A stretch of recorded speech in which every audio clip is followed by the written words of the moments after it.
Ողջույն, այսօր ձեզ եմ ներկայացնելու 2026 թվականի փետրվարի 7 ամենավտանգավոր օրերը, ինչի մասին են զգուշացնում աստղաբանները։ 2026 թվականի երկրորդ ամիսը սարերի ետևում չէ, և աստղաբանները կանխատեսում են լարվածության բարձրացման շրջան, որը մեզանից կպահանջի հատուկ զգուշություն ցուցաբերել։ Մասնագետները նշում են մի քանի օրեր, երբ էներգիան կարող է անբարենպաստ լինել, նպաստելով կոնֆլիկտների, սխալների և հիասթափությունների։ Օրինակ, փետրվարի 2-ը խոստանում է լինել կոնֆլիկտների և ագրեսիայի բարձրացման օր։ Այս ընթացքում լավագույնն է ձեռնպահ մնալ կարևոր նախագծեր սկսելուց, աշխատանքային հարցեր լուծելուց և վեճերի մեջ ներքաշվելուց։ Խորհուրդ է տրվում ուշադրություն դարձնել ձեր բարեկեցությանը, հատկապես շնչառական համակարգին, և խուսափել հուզական գերծանրաբեռնվածությունից, նախընտրելով միայնությունը և ինքնադիտարկումը։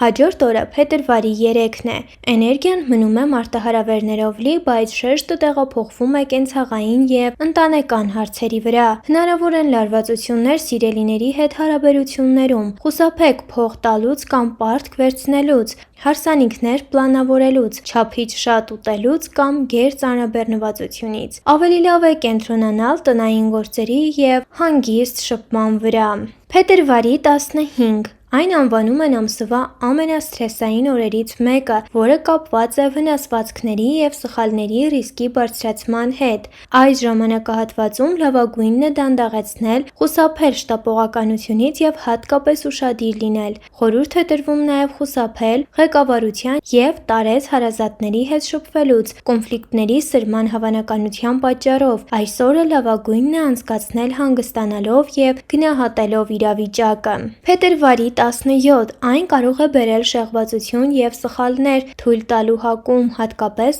առօրյա հարցերում։ Ղեկավարության և պետական մարմինների հետ շփումը կարող է անցանկալի լինել։ Խորհուրդ է տրվում նվազագույնի հասցնել շփումը և զբաղվել մեդիտացիայով կամ ստեղծագործական աշխատանքով։ Փետրվարի 20 Անհարմար է թիմային աշխատանքի համար և կարող է հանգեցնել փաստաթղթերում լուրջ սխալների։ Խորհուրդ է տրվում նաև զգույշ լինել նոր դեղամիջոցներ ընդունելու և ալկոհոլ օգտագործելու հարցում։ Լավագույնն է այս օրն անցկացնել հանգիստ միջավայրում, գուցե հոգեբանի հետ կամ պարզապես վերագնահատել հուզական հավասարակշռությունը։ Մոտենալով գրեթե ամսվա վերջին՝ փետրվարի 26-ին, լավագույնն է խուսափել ռիսկային ձեռնարկություններից, հատկապես վաճառքի, ամուսնության կամ կոսմետիկ միջամտությունների հետ կապված։ Լավագույնն է օրն անցկացնել հանգիստ, առանց որևէ ակտիվ գործունեության։ Եվ իհարկե, վերջապես, փետրվարի 28 Այն համարվում է անբարենպաստ առևտրի աշխատանք փնտրելու, վարձելու և անշարժ գույք գնելու համար։ Հնարավոր են պատրանքներ և սպասումների